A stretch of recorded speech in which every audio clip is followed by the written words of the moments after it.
नमस्कार विद्यार्थी मित्रांनो, स्वागत आहे आपल्या यूट्यूब चॅनलवर। आज आपण बघणार आहोत महा-टी परीक्षा म्हणजेच महाराष्ट्र शिक्षक पात्रता परीक्षा 2013 पेपर 2 मधील विज्ञान विषयाशी संबंधित असणारे प्रश्न। प्रश्न क्रमांक 121, कवके गटातील वनस्पती रिकामी जागा असतात। पर्याय आहे सर्व स्वयंपोषी, सर्व परजीवी, सर्व मृतोपजीवी। चौथा पर्याय आहे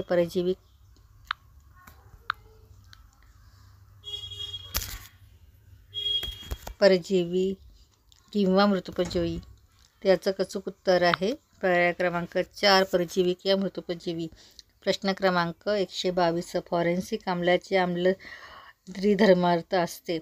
पर्याय आहे 1, 2, 3, 4। त्याचं अचूक उत्तर आहे पर्याय क्रमांक 3। त्यानंतर आहे प्रश्न क्रमांक 123, जर एक चेंडू इमारतीच्या छतावरून खाली सोडला तर तो 3 सेकंदात तळाशी पोहोचतो, तर इमारतीची उंची रिकामी जागा आहे। पर्याय आहे 27.4 मीटर, 27 मीटर,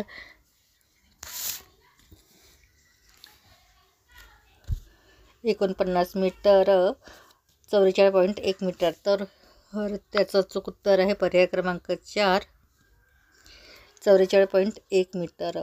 त्यानंतर आहे प्रश्न क्रमांक 124,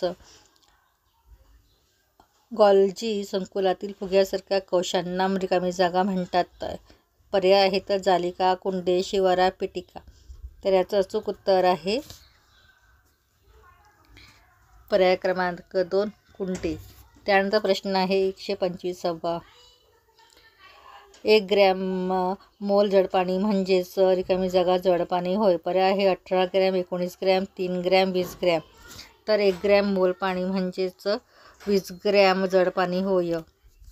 जर पाण्याला 0 डिग्री सेल्सिअस तापवले तर त्याचे आकारमान रिकामी जागा वाढते, 4 अंश सेल्सिअसपर्यंत कमी होते, तसेच राहते। सुरुवातीला वाढते आणि नंतर कमी होते।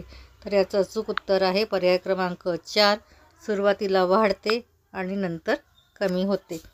त्यानंतर आहे प्रश्न क्रमांक 27, मानवांमध्ये दुचाकी दात पडून पुन्हा येणाऱ्या दातांची संख्या रिकामी जागा असते। पर्याय आहेत 20, 28, 12 आणि 32। तर याचं अचूक उत्तर आहे पर्याय क्रमांक 1, 20। त्यानंतर आहे प्रश्न क्रमांक 128, टायटन हा चंद्र किंवा उपग्रह रिकामी जागा या ग्रहाचा आहे। पर्याय आहेत मंगळ, शुक्र, गुरु आणि शनी। तर टायटन हा चंद्र किंवा उपग्रह शनी या ग्रहाचा आहे। त्यानंतर आहे प्रश्न क्रमांक 129, जेव्हा वस्तू आंतरवक्र आरशाच्या ध्रुव आणि मुख्य नाभीच्या दरम्यान ठेवली तेव्हा तिची प्रतिमा रिकामी जागा असते। वास्तव उलट आणि छोटी, वास्तव उलट आणि मोठी, वास्तव सुलट आणि मोठी, आभासी सुलट आणि मोठी। तर याचं पर्यायाचं उत्तर आहे आभासी सुलट आणि मोठी। त्यानंतर पर्याय आहे 130। प्रश्न 130, लाजाळूच्या पानाची हालचाल ही रिकामी जागा हालचाल असते। कंपकुचित तापमानावरती, प्रकाशनिवर्ती, अंधारवरती। तर याचं अचूक उत्तर आहे पर्याय क्रमांक 1, कंपकुचित हालचाल असते लाजाळू पाण्याची। व्हिडिओ आवडल्यास लाईक करा, शेअर करा आणि सबस्क्राईब करायला विसरू नका।